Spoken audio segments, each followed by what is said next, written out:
Hello. Do you love The Echo? Well, good news! We've got a show for you, The Echo Show. To tell you more, here's Robin. Thanks, Sean. Let's have a flavour of what's in store. Yes, I'm ready. What? Was that a joke? Oh, I always love the escape room ones. Let's go with that. Okay, good. Good choice. Ominous. You are on the street. You have 0 gold coins. This is one of my favourite skills. Just look at what you had there. Hello, my name's Pete and this is my pub quiz. Next up, history. This is a royal question. Gotta love the royals, ain't ya? Yeah. We're gonna demo them and we're gonna rate them with our thumbs, apparently. So that's good. I can't wait. And if you still want to listen after hearing that, then please stay tuned. The Echo Show. Welcome to the Living the Dream podcast with Curveball. If you believe, you can achieve.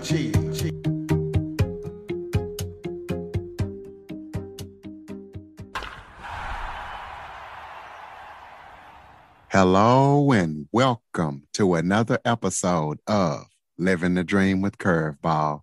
I'm your host, Curveball, and today I am joined by motivational speaker Quinton Jones. He is going to talk about how he got into speaking, all the positive things that he is doing to help you get over the hump. Quinton, thank you so much for joining me today. I appreciate you, Curveball, man. It's a blessing to be here and a blessing to talk to you. Absolutely. Why don't you start off by giving the audience a little bit of background about yourself, anything you might want us to know about you? Well, first thing is really easy to find me. Just follow the hashtag QSpeaksLife on any of your social media things and any of those that work. Been working with children for the last probably 15 years. Been working with teams the last 20 years and really been moving my business towards also working with groups and workplaces to help them get over the hump, like you've already said. Also those that are caring for people, whoever caring for people, however that fits what you do. So like in nursing homes or teachers, educators, service industries, all of that, whoever is working with the public on a first name basis, a lot of times I'm drawn to working with them. And what got me started in this is basically my great grandma who raised me. She always told me that my mouth could get me in a lot of trouble. So now I'm trying to do good with the mouth that usually gets me in a lot of trouble. So that's what builds on Q Speaks Life today, to help people get over the hump and speak life into whatever situation is given to them. So you say you work with kids and teens. What do you do with them, and what made you take that specific path? Because there's a lot of ways of speaking and a lot of different groups and people that you can speak to. Right. So really what started it, my master's is in marriage and family therapy, and I'm also pursuing a PhD in marriage and family therapy. And what I started working with them is like getting the intern hours. Youth places always needed that. And being an ex-athlete and a bigger guy, it came natural working with youth and teens that came from a similar background as mine. Last year was the first time I met my father and seen him in real life. So some kids that could relate to that type of experience and that could relate with that type of background. I was a good listening ear from the marriage and family therapy skills and also communication skills in my bachelor's level. That gave me an opportunity to learn how to effectively communicate with people and get points across, the most natural way. So that's kind of where it started, was from there. And as the more I grew up and more the situations that happened to me, I found that God gave me an opportunity to turn negative things into positive things. And youth, like there's a lot of people when I was younger, coaches, teachers, deacons, principals, librarians, all around that helped me along my way and helped be a lamp unto my path. And so what I just try to do personally is to give that to kids and to groups and to workplaces, and also teachers. I really like to speak to teachers a lot and just do my best to kind of uplift them and motivate them at their goals, whatever they may be. So when you talk about you started speaking to kids because of your background and you wanted to speak to people from similar backgrounds, tell us what that background is, if you don't mind, so that way we know where you're coming from. Okay. So I grew up in East Texas. Wasn't raised by my mom, wasn't raised by my father. Like I say, I just seen him in person for the first time last year. So I was 35 years old when I very first met him in person. And I was raised with my great-grandparents, and my great-grandparents, they did work that was similar to like what you see on The Help. That's what my great-grandma did for a living. There's a lot of times, getting across that gender barrier, not the gender, but the generation barrier was not always easy for them to understand what I was trying to say and convey, and for me to understand the wholesome traditional values that they were trying to instill in me. So at that time, through the school of hard knocks, I got an opportunity to figure out the traditional way of learning things and how to be a stand-up person from an older generation teaching me. Tying that in with being an athlete and wanting to be an athlete and getting grades and being dyslexic in elementary school, and tying in and not wanting to listen at an early age, wanting to do my own thing, being pretty much of a hothead. That comes across a lot of times now with the generation that we have here now. I think what people are being told a lot of times, you can be whatever you want to be. And we tell our kids that, we tell our youth that you can be whatever we want, whatever they want to be. But sometimes we leave out the part that we can be whatever we want to be, but we got to work hard for it. So I like to remind people that working hard is a part of your success. It's a part of your testimony. It's a part of your process. And so in my presentations, that's something that I like to try to get across and get to be uplifting and showing people that working out is fun. I mean, working hard is fun. Working hard is worth it. And a team atmosphere is the best way to go about things. So you say you were an athlete. What did you play? And did you make it to college on scholarship or anything like that? Yes, sir. So I was a football player. I played tight end. And I went to a Division II school in Arkansas named Henderson State. That's where my first stop was. Started as a true freshman then. My sophomore year, I ended up breaking my leg and needed to have surgery.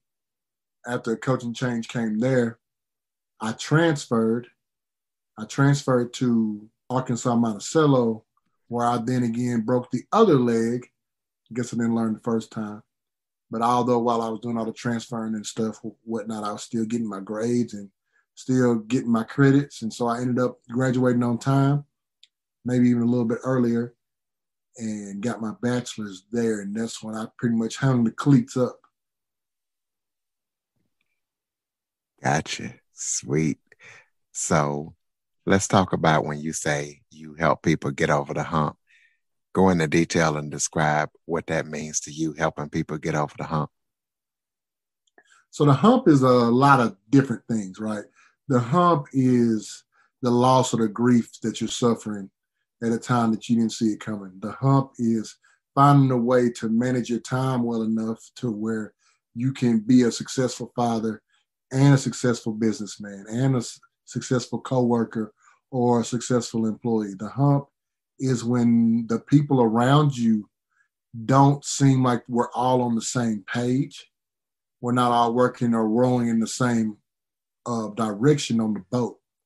That's what the hump can be. And also for the youth, the hump can be is, I want to do well, but there are things that are holding me back. There are things I don't understand. I want to have fun. I don't want to instill in my education right now.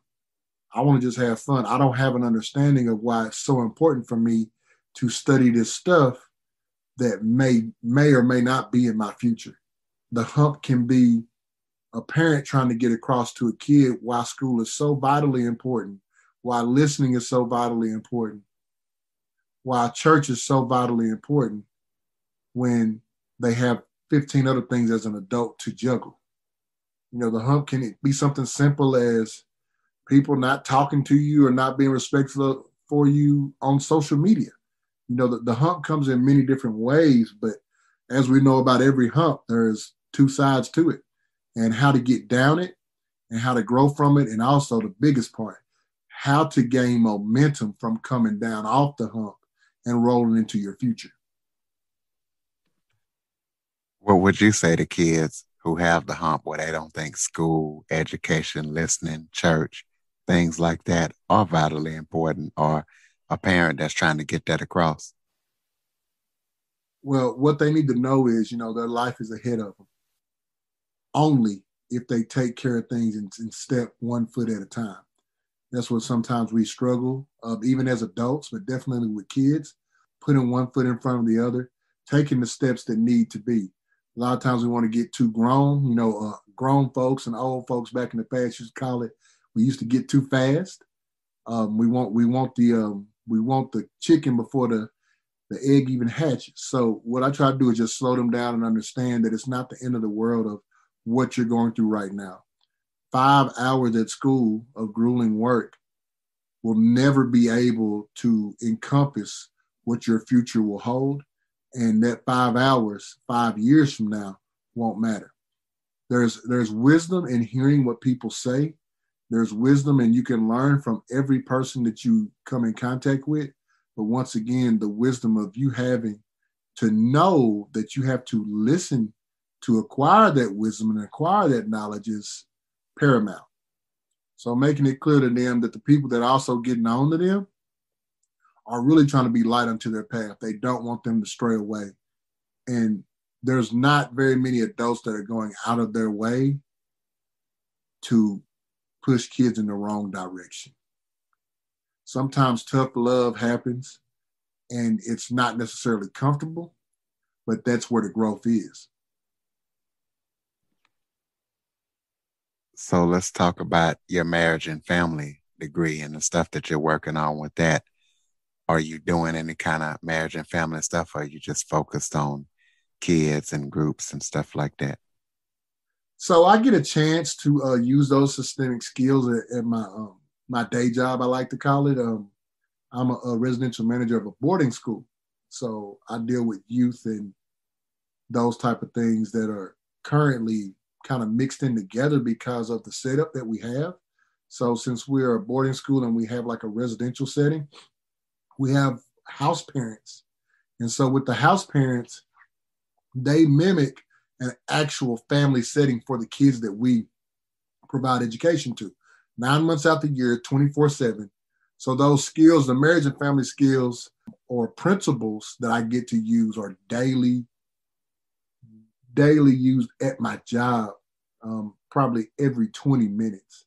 So far as me getting in the therapy room and working with couples, I do that very sparingly, not official at this time, because, we can't play around with licenses and that type of stuff. But those type of skills, once you have them, they don't leave you. You can't even watch a movie the same after being taught marriage and family therapy. So what's the kind of stuff they teach you in marriage and family therapy, and what kind of stuff would you be speaking to couples on if you were working with them? So systemic training is the basis and the key of the training that I got. And that's really old school, Carl Minuchin, Virginia Satir, those type of people. And so what that does is it looks at the family as a whole unit and looks at it trying to stay afloat in whatever situation it has. The whole unit is looking to be balanced wherever that may be. And so for the change to come into the system, so let's just say one spouse is dealing with substance abuse issues, and that is bleeding onto the other spouse's lifestyle, is bleeding onto their time, and is bleeding onto their success in their future. Since the system had already sustained that situation and moved around in such a way, maybe a person losing their job because of it, maybe a person not willing to go out on weekends and leave them at home by themselves, maybe a person not allowing their own self to go have a drink or go out to the club or something like that, because it's so vital to the other person to stay away from those things. Or it may even cause somebody to, let's just say, have some inappropriate relationships to enablers that will allow them to participate in activities that the other spouse doesn't or is not comfortable with. That system is going to do its best to maintain that level. Although it's very discomforting for the people that's inside it, although it is not functional for the way we see life, as a system, that couple can function like that. And the system has gained a level of what we call homeostasis with that. Now, for that change to happen, something definitely abrupt and consistent is going to have to change the system, and not just like a Band-Aid change. It has to be a full system change. So the enabling has to stop. The person is going to have to want to stop drinking or whatever substance it may be. The person that has been helping them staying away from things may have to take a different route, may have to be more supportive in such a way, and may even have to be more harder on them. So finding out those things that work for a couple and finding out the way that they can both accept the system and figure out a way to fix the things within it, because the system is going to function one way or the other. It may be dysfunction from the outsider's eyes, but in a way it's still functioning. And so finding a way to change the system overall so we can find a different way of functioning and a different way of homeostasis is the exact key. And I hate to get so, deeply bogged down in those words and stuff, but that's essentially what systemic training teaches you. Yeah, that's real. That's the real. Do you have any projects or upcoming speaking engagements, any books, podcasts that you're currently involved in or working on that you'd like people to know about? Well, currently right now what we're doing is we're fixing to release the website again. I mean, it'd be great if people knew about that, qspeakslife.com. It is coming your way. Hopefully we can get Curveball to push it a little bit. That's what we're coming. But like I'm open to doing a lot of Zooms right now with COVID, and that's something serious that we got to see. We definitely have to take that into consideration. So that's kind of limited me some on some of the speaking engagements that I've been doing. But with Zoom and technology, there's always a way. So wherever there's a need, wherever there's an audience, wherever the ears are, I'm willing to figure out a way to speak with them. Well, I know you got the Q Speaks Life, the hashtag. Tell us about what social media platforms you're on and how we can follow you. Appreciate that, man. Instagram is there. That's Quinton T. Jones _. We know we got Curveball on that. Facebook, the Facebook page is there. Just search Quinton Jones or put in that hashtag in both cases. Twitter is going to be available. That's at Q Speaks Life. And LinkedIn as well. That's going to be Quinton Jones. You'll see the logo Q Speaks Life there. Pretty much all of your major ones. TikTok, we got a couple of TikToks going right now. So we're just trying to stretch out, because really what I want to do is I want to help people just like people help me, man. That's what it's all about. Any way I can take a couple minutes to help somebody, I want to be able to do that. Absolutely. Before we close it out, you got any final thoughts? God first. He loves us all. He's already showed that. I would love to get an opportunity to help anybody on their path, young or old, couple, group, family, teams, workplaces, and especially teachers and educators. Whatever I can do to help you, I want to do that. And I appreciate you, Curveball, for getting me on here and giving me a chance to step out to your crew. Absolutely. Well, before we go, let's talk about what you discuss with workplaces and teachers and educators. Let's get that in too. Okay. So when I go to a school, especially now with teachers, they need all the uplifting they can get. They have our kids, and I say it all the time, they're the most important pillars in communities. The future is where the importance should be, and they're day in, day out working with the most important things in all of our lives. I know your children are the most important thing to you. My children are the most important thing to me. And so within that, there are the caregivers to them. So keeping them uplifted, keeping them focused, and keeping them their cup at least half full is a definite priority to me, and I think it should be a priority in America. With workplaces, it's pretty common that people go into places that they don't feel the team atmosphere. It's pretty common that there is sometimes a mishap or there's a broken bridge amongst workplaces with teams that needs to be mended. So my workshops that I do with them to bring people together, and also my speakings to remind them that we're all looking at the same goal, seem to be very helpful from the feedback that I get after them. The managers that hire me to come in and work with their teams, they seem to find help in what I tell them and what we get to share with each other. And it always seems like it's going to be better after those conversations, after those talks. And then sometimes the managers, after the workshops and after the talks, they get to hear information that they didn't already know. They get to get some insight that they didn't get to see. And once again, from an objective perspective, when somebody doesn't have a dog in the fight that's working with you, you definitely get a better understanding. If somebody is looking for that understanding, they get a better understanding of what's the common goal for everybody. So there's some very enriching things for me. Every time I leave them, I'm a little tired, but at the same time, I feel accomplished.